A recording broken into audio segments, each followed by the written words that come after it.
Assalamualaikum warahmatullahi wabarakatuh. Perkenalkan, nama saya Putri Dwi Pratiwi, kelas 11 TOTA 1. Di sini saya akan melanjutkan materi yang sebelumnya sudah dijelaskan oleh teman saya. C. Peran Indonesia dalam menciptakan perdamaian dunia melalui organisasi internasional. 3. Peran Indonesia di gerakan non-blok. A. Pembentukan gerakan non-blok bagi Indonesia. Gerakan non-blok merupakan wadah yang tepat bagi negara-negara berkembang untuk memperjuangkan cita-citanya, dan untuk itu Indonesia senantiasa berusaha secara konsisten dan aktif membantu berbagai upaya ke arah pencapaian tujuan dan prinsip-prinsip gerakan non-blok.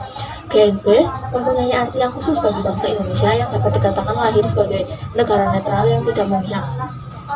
Hal tersebut tercermin dalam pembukaan Undang-Undang Dasar Negara Republik Indonesia tahun 1945. B. Peran Indonesia di gerakan non-blok. 1. Salah satu pemrakarsa GNB, Gerakan Non-Blok Indonesia menjadi salah satu negara yang memperkarsai pendirian gerakan non-blok.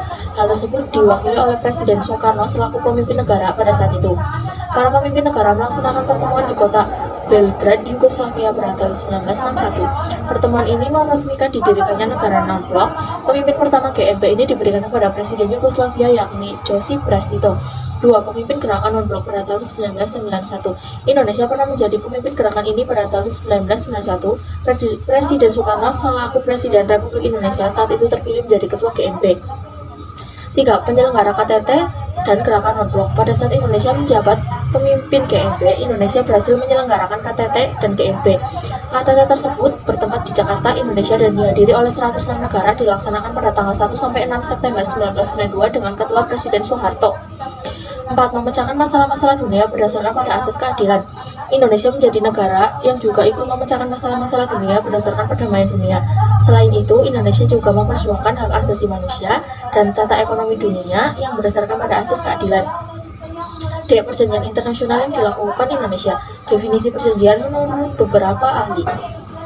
Menurut Schwarzenberger, perjanjian internasional ialah suatu persetujuan antara subjek-subjek hukum internasional yang menimbulkan kewajiban yang mengikat dalam hukum internasional. Menurut Mokhtar Kusumatmadja, SHLLM, perjanjian internasional adalah perjanjian yang diadakan antar bangsa yang bertujuan untuk menciptakan akibat dari hukum-hukum tertentu. Menurut Oppenheimer Lauperpat, perjanjian internasional adalah suatu persetujuan antar negara yang menimbulkan hak dan kewajiban di antara pihak-pihak yang mengadakannya. Berdasarkan pengertian-pengertian yang sudah ada di atas, dapat ditarik kesimpulan sebagai berikut. 1. Perjanjian internasional pada dasarnya merupakan sebuah persetujuan dan kesepakatan. 2. Subjek dari perjanjian internasional itu sendiri adalah semua objek hukum internasional, terutama negara dan organisasi internasional. 3. Objek perjanjian internasional itu sendiri adalah semua kepentingan yang menyangkut kehidupan masyarakat dalam skala internasional. 4. Perjanjian internasional bisa terdapat dalam dua bentuk, baik itu tertulis maupun tidak tertulis. Bentuk-bentuk perjanjian internasional. 1. Konvensi ialah bentuk perjanjian internasional yang mengatur hal-hal yang penting dan resmi yang bersifat multilateral. 2.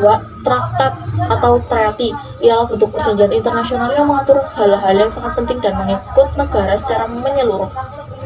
3. Persetujuan agreement ialah bentuk perjanjian internasional yang umumnya bersifat bilateral dengan substansi lebih kecil lingkupnya dari dibandingkan dengan materi yang diatur dalam treaty atau konvensi.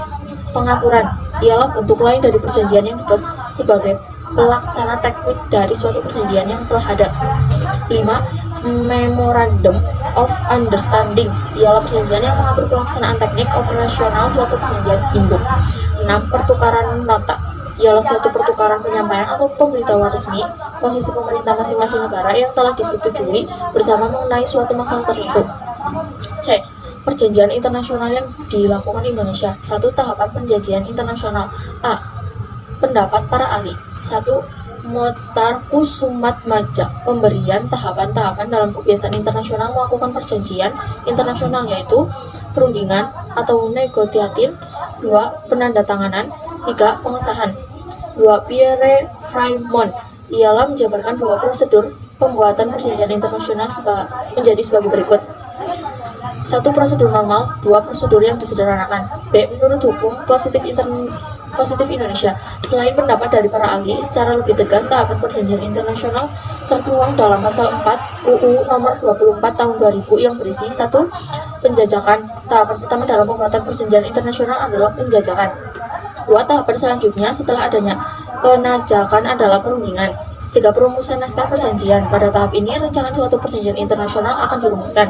4. Penerimaan naskah perjanjian. Selanjutnya adalah penerimaan naskah perjanjian. Tindakan ini merupakan salah satu tahap akhir dari sebuah perjanjian internasional. 5. Penandatanganan merupakan tahap yang hampir selesai dari sebuah perjanjian internasional. 6. Pengesahan naskah perjanjian. Tahap akhir sebuah perjanjian adalah pengesahan. Fungsi perjanjian internasional. Fungsi perjanjian internasional diantaranya untuk membentuk hukum.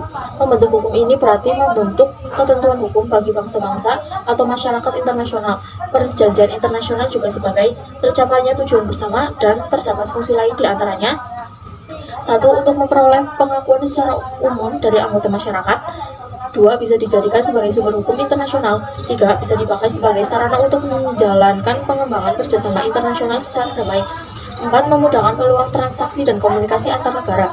Asas-asas perjanjian internasional. 1. Asas kauntasi. 2. Asas pasca sunt servanda. 3. Asas rebus sic stabius. 4. Asas reciprocation. 4. Asas bona fides. 6. Asas egal right. Sekian dari saya. Materi selanjutnya akan disampaikan oleh teman saya. Terima kasih atas waktunya. Wassalamualaikum warahmatullahi wabarakatuh.